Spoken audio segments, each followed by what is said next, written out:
को जीत लिया था, लेकिन एक श्रीलंका बहुत ही छोटा देश है जो कि भारत के कोने में लटका हुआ है। वो पानी के चारों तरफ बीच में बसा हुआ वह देश है। राजा प्रसन्नजीत जब उस देश को हासिल करने के लिए पहुंचा तो वह बहुत सारे सैनिकों को लेकर के, नाव को लेकर के पहुंचा था और वह वहां से पराजय होकर के वापस लौट गए। छोटा सा देश, कारण कहा गया है कि कुछ ना कुछ कमी हो जाती है असफलता पाने के लिए।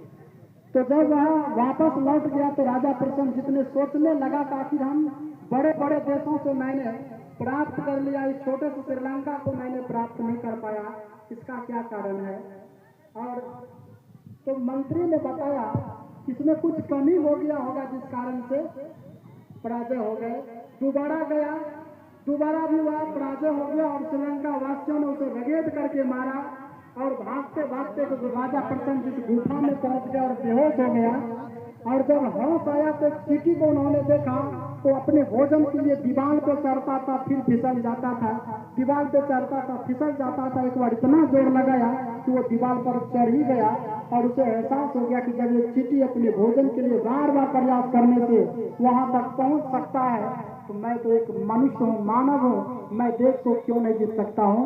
उन्होंने क्या किया, तीसरा बार प्रयास किया और जितना नाव था सभी पर 5-5 लीटर पेट्रोल लिया और पेट्रोल ले करके उस पार गया और पहले नाव में आग लगाया।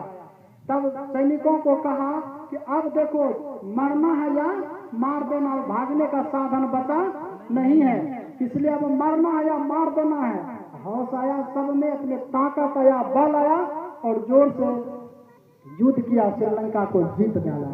इसीलिए उसको असफलता क्या थी, थोड़ा सा कमी थी, उसमें नाव की असफलता थी, इसलिए भाग जाता था। इसलिए कहा गया है किश्ती हदे तूफान से निकल सकती है, बात बिगड़ी हुई फिर से बन सकती है। किश्ती हदे तूफान से निकल सकती है, बात बिगड़ी हुई फिर से बन सकती है। हौसला रख, इरादे को मत बदल, क्योंकि तकदीर तो किसी रोज समझ सकती है, तकदीर तो किसी रोज समझ सकती है। अपने वाणी को करता हूँ विराम। जय हिंद, जय भारत।